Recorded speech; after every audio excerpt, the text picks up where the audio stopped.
Magluto tayo ng pansit, guys.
Ayan guys, half cook na siya guys.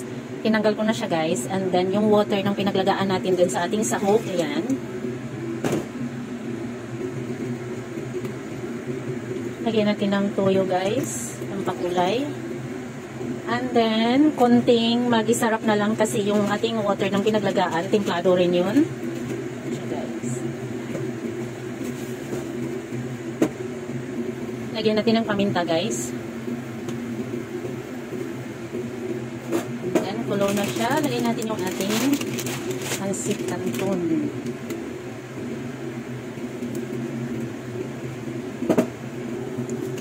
Yan, pansit canton at saka ating bihon.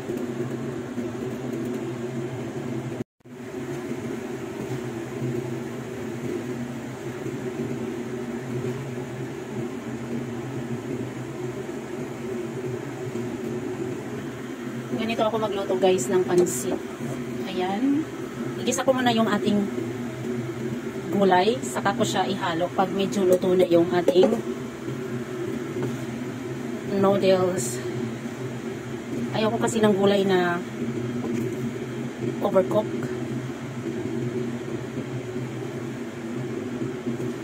So, ito yung ating pansit nitong umaga. Pansit canton mixed with bihon.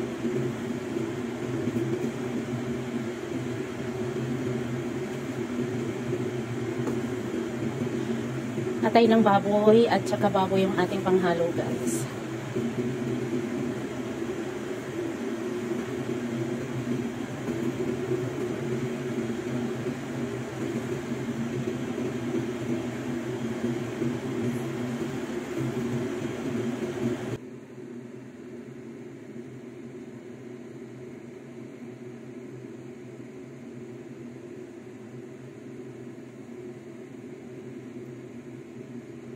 So, okay na to guys. Yung noodles natin medyo hindi rin siya gaano malambot. Ayoko nang masyadong malambot. Meron tayong spring onion here.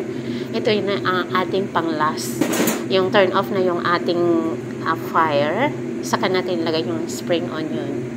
Ayan, pampabango at saka pampakulay, pampaganda ng kulay. Ayan, repolyo at saka carrot lang naman ang halo ko sa pansit.